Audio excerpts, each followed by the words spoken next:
This is a stimulus update and daily news report. Got some important update to share with you. President Biden makes a bold claim that his stimulus bill is going to help 100,000 homeless people get into homes. I'll give you the details on that. $1,000 checks going out for 2 years to certain Americans, and just 24 hours to claim payment worth $1,657 going out to around 70 million Americans. One trend is showing that the economy is getting worse, and we're going to hear from the White House of exactly what's going to happen over the next 2 years, and I'll give you some other important updates as well. Hope you're having a terrific Tuesday. If you appreciate the fact-based, fast-paced updates, hit the like button down below and subscribe to the channel for more daily, straight-to-the-point updates on matters that financially matter to you. So, Biden's big pandemic stimulus bill is helping to get more than 100,000 homeless people into housing by the end of the year. I wonder, is it this year, 2022? The Biden administration announced its plan to cut U.S. homelessness by 25% in 2 years. That's expanding on funding from Biden's American Rescue Plan, and advocates praise the ambitiousness of the plan, as well as its emphasis on homelessness prevention measures. So let's go into detail really quick of what this is. So the American Rescue Plan is already on track to secure permanent housing for more than 100,000 people through the end of 2022, the White House said. So yeah, we got 11 days left for that goal to be met. So my plan, this is what President Biden said in a statement. My plan offers a roadmap for not only getting people into housing, but also ensuring that they have access to the support, services, and income that allow them to thrive. It is a plan that is grounded in the best evidence and aims to improve equity and strength collaboration at all levels. So, and homelessness advocacy groups are optimistic about the plan, praising the ambitiousness of 25% figure, as well as the fact that the plan prioritizes funding homelessness prevention channels, such as through healthcare and foster care systems, saying moving people from homelessness to housing isn't enough, and I think that it's time to really focus on the aspects of preventing homelessness by dealing with larger housing problems.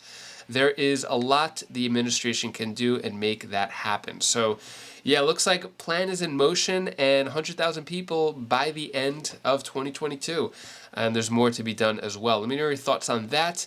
And then Americans will receive direct payment of $1,000 for 2 years. See if you qualify. So this is going on in Silicon Valley, California, Universal Basic Income Program. In the Santa Clara County, and is giving $1,000 for 24 months. So yeah, that's going on in Santa Clara County, California. And then just 24 hours to claim direct payment worth $1,657. Around 70 million Americans are eligible, but are you? So these are the Social Security payments. And so going out tomorrow, the 21st, Wednesday, and if your birthday falls between, or actually payments are deposited into accounts this week, are reserved for seniors that have a birthday between the 11th and the 20th. So if that's you, yeah, your payment comes out tomorrow, the 21st, and then the next batch comes out December 28th. And the reason why it's 1,657 is that's the max that you could get, or the average that you could get, and it's going to rise $92. So yeah, so that's what's going on there. And then when it comes to the economy, rising car repossessions trend, warning sign for economy, according to a certain report. So car repossessions are on the rise, and financial analysts fear the trend will continue. The auto loan industry looks much different than it did at the start of the pandemic, when Americans got a boost from stimulus checks and lenders were more willing to accommodate those behind on their payments. So what it's saying here is the average monthly payment for a new car is up 26% from 2019 to $718 a month, the report says, and nearly 1 in 6 car buyers is spending more than $1,000 a month on vehicles. Costs associated with owning a car, including insurance, gas, and repairs, have shot up. Repossessions are occurring on people who could afford $500 to $600 a month payments for 2 years. So yeah, it looks like that's not a good sign. I guess it's going up there. When it comes to what else is going on with the economy, take a look at what the White House economic analyst has to say, or advisor. What's going to happen over the next 2 years? You're an economist, but I know you have the president's ear on a lot of different things. So we got 2 years, that Republicans have the House. We don't have enough workers. A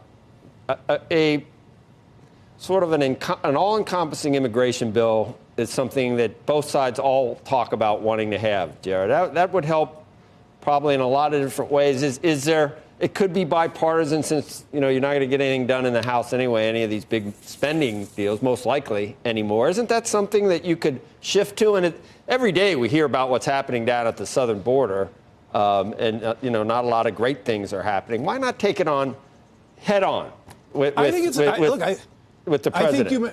I think you make a very reasonable suggestion there, Joe. And this is something that I think it was day 2 that when the president got here, that he sent up a comprehensive immigration reform bill to the Senate. Now, obviously, that was a symbolic move suggesting just how supportive this president has always been towards that policy. Now, you're talking about the next couple of years. I'm an old hat here. Under this hat, there's a little bit of gray hair left.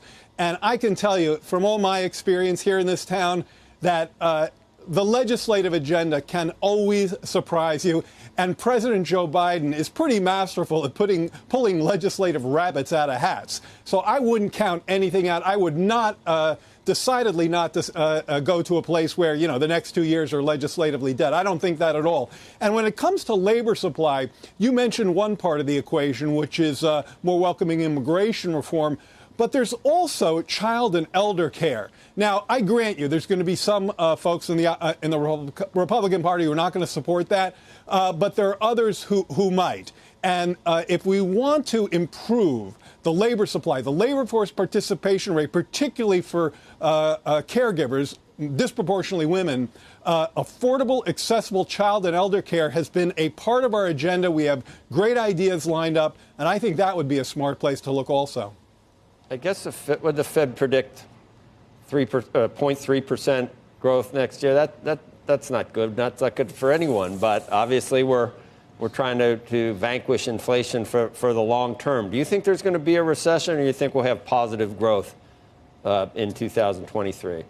In a couple of questions, you've asked me to look out pretty far, and I got to say that the uncertainty margins around these forecasts are really uniquely large. I do think that there are, but I'm not going to evade your question too much. I do think that there are real headwinds in play that, as President Biden has said, certainly make a recession not inevitable by a long shot. I mentioned Goldman Sachs earlier. I think their recession probability is 35%. That's well below, of course, the market consensus. And I think one of the reasons for those more optimistic views, a soft or softish landing, is because of the momentum. We haven't talked about gas prices. $3.14 a gallon as of this morning. I just checked. That's down about $1.85 since the mid-June peak. Think about filling up a 20-gallon tank. That's $37 of savings. Do that a few times a month.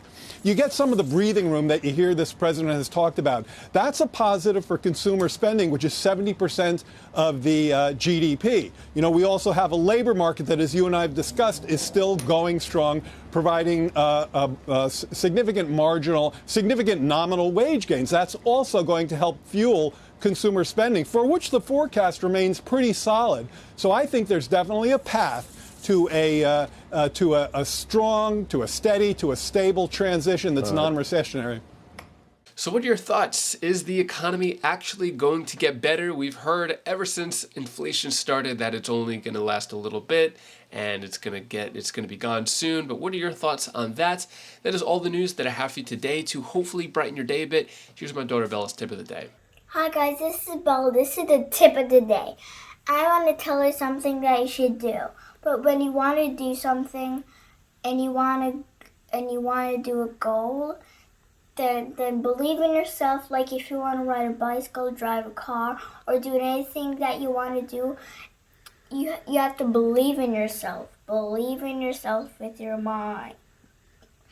Or if you don't believe in yourself, you won't get it right. So, and also there's something else I wanted to tell you. you have to believe your dreams in order for your dreams to come true. And that's all the suggestion that I wanted to say. Bye. Thank you so much for watching. Appreciate all of your support. So I am going to the doctor right after I finish editing this video and send it out to you and see what's going on with my ankle, if I could start walking again, if not. So I'll keep you updated in tomorrow's video of what happens there. And if you want to check out any of my other videos and other channels, click right up here, and I'll see you in the next video. Take care, be safe. Thank you for watching.